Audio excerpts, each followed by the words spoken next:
મોટું તરફું છે એટલે મસ્ત મસ્ત છે ભાઈ. અમે આવી ગયા છીએ દરિયાના કિનારે એટલે શાહરુખ ખાનના બંગલાની એક્ઝેક્ટ સામે. બરોબર, કેવું લાગે મને ખાસ કરીને જણાવજો. કિનારો છે એકદમ જોરદાર દરિયા કિનારો. શાહરુખ ખાનના બંગલાની એક્ઝેક્ટ સામે આ દરિયો છે. શાહરુખ ખાનનો બંગલો બરાબર. અહીંયા રાતે છે ને માણસો બધું ફરવા આવે, બધું માણસો રાતે. તો આ હમો બતાવી ને આ અત્યારે રિનોવેશનનું કામ ચાલુ છે. મેં તમને બંગલો બતાવી દીધો છે બરાબર. જો સરદારજી આપણે હારે જ છે.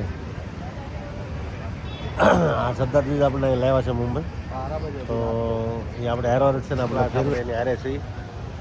મસ્ત એક નંબર કામ આપણું ચાલી રહ્યું છે. અને આ બ્લોક બનાવ્યો છે ને આખા મુંબઈનો જ છે. આની અંદર શું છે, દરિયા કિનારો અને મુંબઈનું મેન વસ્તુ આપણે લઈ લીધી છે. એટલે ફર્સ્ટ ક્લાસ જોવાની મજા આવી છે. મેં તમને છે ને ધીરુભાઈ અંબાણીનું ઘર, શાહરુખ ખાનનું ઘર, આની અંદર ઘણાના મેન ધીરુભાઈ છોકરીનું ઘર, એટલે જે વસ્તુ મેન હતી ને એ મુંબઈની અંદર એ આપણને બતાવવામાં આવી છે ને આપણે ફરી લીધું છે. મેં તમને અંદર હાજી અલી દરગાહ પણ બતાવી દીધી છે. ઘણી વસ્તુ મેં તમને બતાવી છે. એટલે ખાસ કરીને મારો વિડીયો આખો જોયો. સારું લાગે તો લાઈક, કોમેન્ટ અને શેર કરી દો અને સબસ્ક્રાઈબ કરવાનું ભૂલતા નહીં. खाना तो खाना पड़ेगा ना. હાલો ફટાફટ પ્લાન બનાવો, શું ખાવાનું છે હવે? तेरे को we are in good hands of yours to plan. But like कुछ specific बताओगे कि क्या खाना है? मॉडल છે ત્યાં નહીં नॉन वेज हाँ, you can have non-veg, but we are all veg. Chinese ખાવું છે, રેડ ખાવું છે, કેવી રીતે ખાવું?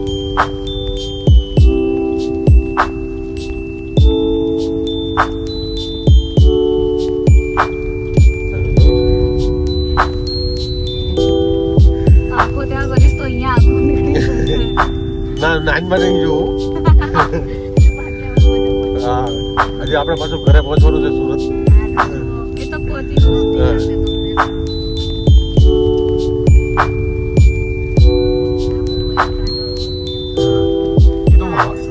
આવાજ બધો એડ કરી દે પછી તમે પૂછી પૂછી.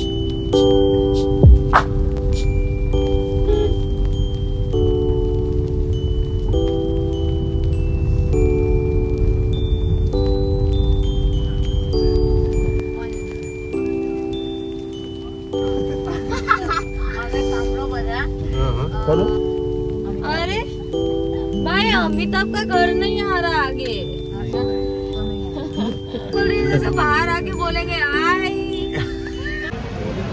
આ હોટલમાં જમવા જવાનું રાખ્યું છે. હવે રાતે વાગી જશે 12. મેન્યુ આવો મેન્યુ આપણે મેન્યુ જો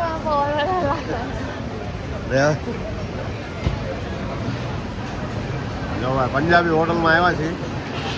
કેમ કે આપણે પંજાબીને હારે જ છે એટલે પંજાબી હોટલમાં જ ખાવું પડે.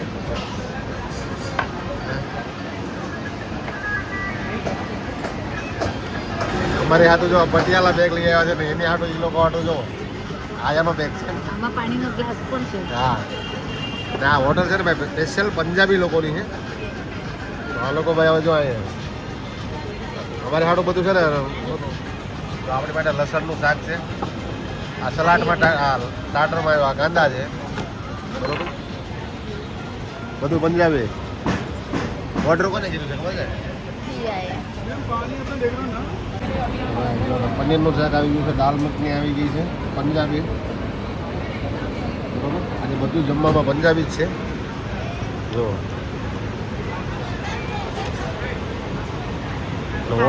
હોટલે પંજાબી જ છે. કાલે ચાઇનીઝ હતું બધું ને આજે પંજાબી છે. જમી લઈ ફર્સ્ટ ક્લાસ. મસ્ત જમવાનું થઈ ગયું છે એટલે ફર્સ્ટ ક્લાસ જમી લેવું છે. હવે દીદી જમી લેવાનું બેટા. હવે ચાલુ કરી દો. ચાલો ભાઈ પાછા આપણા સુરતમાં આપણે જતું રહ્યું છે. કેમ કે મુંબઈને વિદાય થઈ ગયું છે. આપણી બસ આવી રહી છે. હવે અમે છે ને બસ જ્યાં ઊભી રહીને ને આવી ગયા છે ને આપણે બસમાં બુકિંગ કરાવી નાખ્યું છે. ટ્રેનમાં ન બન્યું એટલે આપણે બસમાં. ટ્રેનમાં મારે નહીં જવું એમ. ટ્રેનમાં દીદી કંટાળી ગઈ 3 દિવસમાં. ટ્રેનમાં તો એ કે નહીં જ થઈ છે એટલે એ કે બસમાં બુકિંગ કરાવી નાખું તો મને બસ સારી શૂટ થાય છે. બસમાં ફાવે ને એટલે બસ આવે છે હવે. બસ આવતા આવતા મેં લાલ થઈ જવા. તો ભાઈ મસ્ત મસ્ત છે ને હવે મુંબઈને વિદાય દેવું છે. હમણાં અમારી બસ આવે એટલે બતાવી દઉં તમને. ચાલો મળી. મુંબઈને વિદાય કહી દીધું છે ભાઈ. મુંબઈથી નીકળી જાય બસમાં ચડી ગયા આપણે. બસ છે ને ભાઈ હવે ચાલી રહી છે, તો આપણો સોફો બી આપણને પૈસા બધું મળી ગયા છે, બરાબર.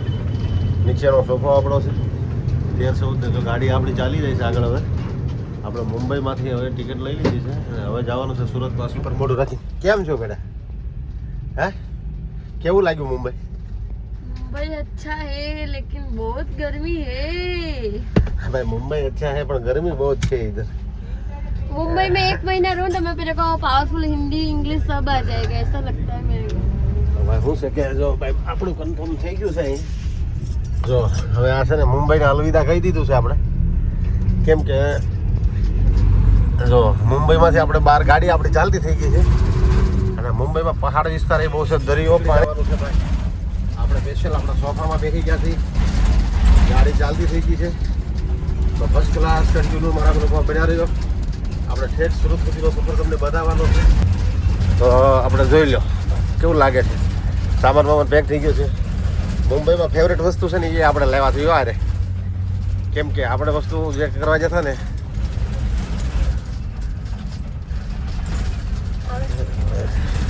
ઉપર એસી છે, સોરી આ એસી છે, એસી વોલ્વો ગાડી છે ભાઈ. જો આ ગાડી વોલ્વો છે. ચાલો કન્ટિન્યુ બ્લોકમાં બેઠા રહીજો. સારો લાગે મારો બ્લોક મુંબઈનો તો નાની એવી કોમેન્ટ કરી દીજો, મસ્ત એવી. ચાલો હવે આપણે કામરે સુરત ઉતરશું તો એ તમને બતાવું. આ મુંબઈનું ટ્રાફિક છે. અમે બહુ ટ્રાફિકમાં હેરાન થયા છે હવે બધી. મુંબઈમાં ટ્રાફિકની ભીડ સમસ્યા વધારે છે. પહાડ વિસ્તાર છે, લોકો પહાડ વિસ્તાર જોઈ લો. આ મુંબઈમાં ખાડી, નદી, દરિયો જો આવું છે બધું. આ દરિયાની ખાડી છે, જો આ રીતે જાય છે વાહનો બધા. સીન સિનેરી એટલે તમારે કાંઈ ઘટે જ નહીં, એવું બધું કામકાજ છે અહીંનું. વ્યૂ કેવા આવે છે તમે જોઈ લો, મસ્ત એક સીન સિનેરી આવે છે, વ્યૂ મસ્ત એટલે કાંઈ ઘટે જ નહીં. રૂટીન મસ્ત છે ને ભાઈ, આમાં કાંઈ ઘટે નહીં એવું બધું આવે છે. અમારી દીદીનો આવો માહોલ હોય એટલે પણ એક થોડીક તકલીફ છે અહીંયા કે તડકો બહુ લાગે છે, તાપ બહુ છે, આપણે ગરમી બહુ થાય છે. આ તો એસી વાળી ગાડી છે પણ રોડ ઉપર ત્યાં ઊભું ન રહેવાય, એટલી ગરમી થાય. ને અમે 3 દિવસ એસી માં જ એક સેકન્ડ એવું નથી કે તાપમાં રહ્યા, એટલે બહાર નીકળીએ ને એટલે વધારે ગરમી લાગે એમ. એસી માંથી બહાર બહુ તાપ લાગે. એસી માંથી જરીકે પણ બહાર જાઓ એટલે તમે આખા પલ્લી જાઓ, કપડા બપડા બધું પલ્લી જાય, એટલી ગરમી. ભીડ ભાડવાળો ઇલાકો હોય ને બધો એટલે જોવાય. હું તમને બતાવી રહ્યો છું, હરકો જોયો ફર્સ્ટ ક્લાસ. આ પહાડ વિસ્તાર છે બધું. હવે આપણે ગાડી ચાલી હકારે છે, બરોબર.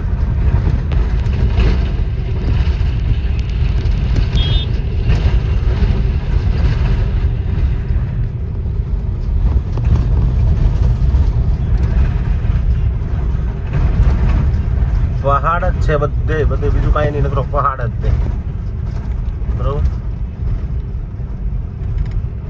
ઓલખર આવ્યા ને ટેક્સી હતી આપણી પાસે, 4 વ્હીલ ગાડી હતી, એટલે એટલું બધું લેવામાં કાંઈ મજા નહોતી આવતી. આજકાલ આપણે બસમાં બેઠેલા છીએ એટલે ઓકે થઈ ગયું, મસ્ત શૂટિંગ બૂટિંગ આવશે એકદમ એક નંબર, એમાં કાંઈ ઘટે જ નહીં, બરોબર. મુંબઈની ભીડ એટલે તમે વાત જવા જો. મુંબઈનો પહાડી વિસ્તાર જોઈ લ્યો ભાઈ, એક નંબર નજારો આવે છે મુંબઈના પહાડી વિસ્તારનો, બરોબર.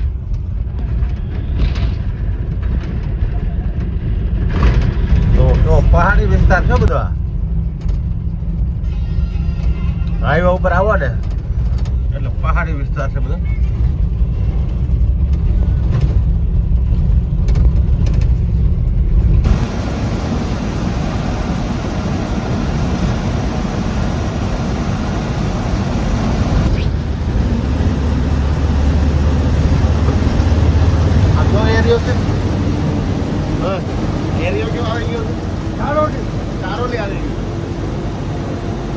ગુજરાતની બોર્ડર કાલ લે આગે બહુ ડેમ છે.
અહીંયાથી નીકળ્યા હતા આ ગાડીમાં હતા આપણે નંબર બધું ગાડીનું આવી ગયું છે. આ લોકો ડીઝલ પુરાવા ઊભા રહી ગયો નીકળ્યા ને ત્યાં સુધીમાં અહીંયા ડીઝલ પુરાવે છે લોકોને બીજા ગુજરાતમાં તો આપણે સુરતમાં તો ડીઝલ ઓછું મળે છે એટલે અહીંથી ફૂલ કરાવી લે ગાડી